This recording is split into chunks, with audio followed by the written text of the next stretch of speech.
So you can see we're in a very strange area. This block of andesite weighs 15 tons. The quarry is 70 kilometers plus off in that direction.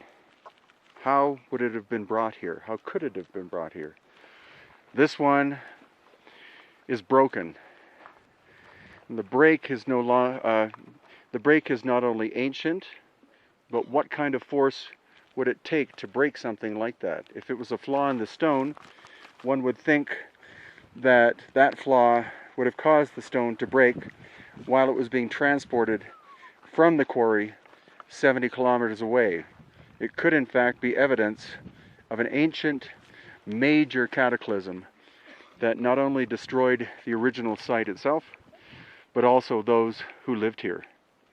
And you can also see here where someone was attempting to break pieces off this area there.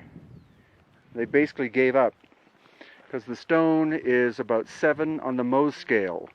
The hardest stone we know of is diamond at 10. This is about 7. And the surfaces here again are incredibly flat for such a big thing. How could some primitive Bronze Age or even less than Bronze Age culture have achieved such astonishing accuracy?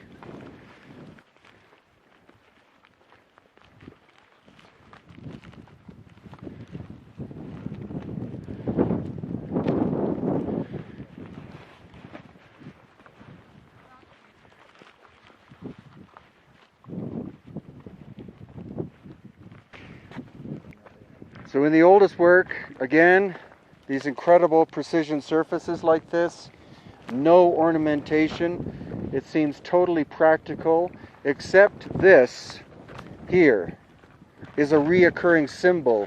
To me, it seems like it's almost as though it's the manufacturer's mark.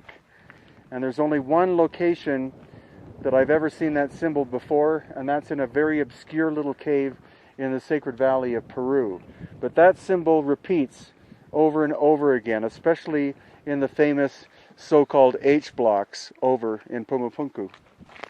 Okay, we're inside what's called the subterranean temple. You see all the heads on the wall, on all 4 walls, and this is a depiction, supposedly, of Viracocha, the creator god. What's intriguing is you'll see that he has a beard, and that is very atypical of Native American people. However, this is not a fine sculpture, and it's also made out of red sandstone. What we're going to see through that gate is a much finer, much larger figure of Viracocha made out of harder andesite material. Some people are convinced that every type of human being around the world is portrayed in this subterranean courtyard, but the workmanship of the faces is really very crude, so that's very much a generality, and I personally don't believe it. You do see some people with headdresses that may possibly be from or similar to other cultures, such as the Olmec of Mexico, but to make a statement that all of them, or that all of humanity is represented in this wall, is really pushing it a bit far, I think.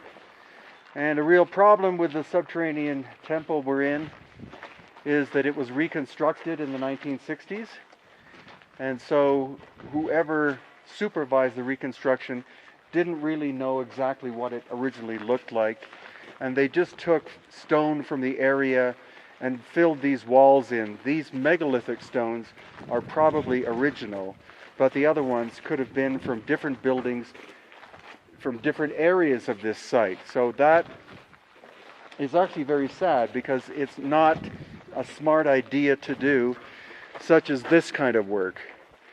This makes the ancient builders' work look like a mess, when in fact what the ancient builders did was probably far superior to this. So it was the ignorance of archaeologists randomly picking stone and shoving it in the wall, randomly finding places for these heads to go.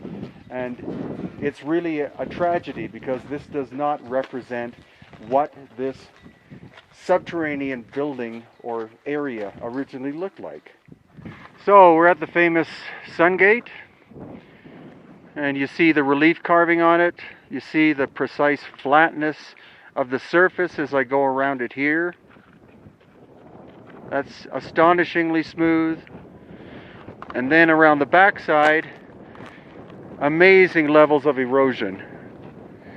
So what they do know is that it was lying face down. This was exposed to the elements, and that's why there's so much erosion to it. We also see these false doors, 1, 2, 3, 4, 5, 6, and the real door in the center. All of them, you see the pattern. You see the double jam system on top, or double lintel on top. That, I think, is indicative of the original builders of the Pumapunku and this Tiwanaku site. How old?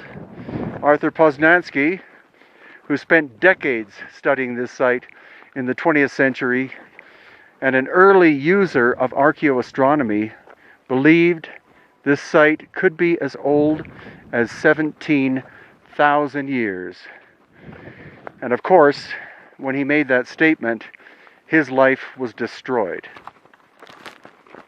Next, we go over to the Viracocha. So this is a famous sculpture of supposedly the god Viracocha, or maybe the one sent by Viracocha, called Viracochan. It is most likely that it was made by the Tiwanaku culture, because that is what all of the inscriptions are on it from their culture. But the stone itself is the andesite that comes from Copacabana, 70 kilometers away. If you look at the actual base of it, what you can tell is that that is a very precise flat surface on this side and on all four sides. So originally this may have been a square, like a long square, and that then the people who lived here, the Tiwanakan culture, may have done the actual carving, but it's not a sophisticated piece of artwork as compared to the flat surfaces that we saw at Pumapunku and around this area. Quite unexpectedly, here at Tiwanaku, we've been told there are some elongated skulls. So our group is going to go check them out in this strange little hut thing.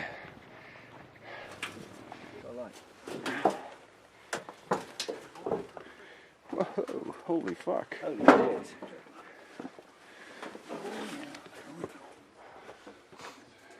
Oh yeah. Holy crap. Especially the second one. What a find. Yeah.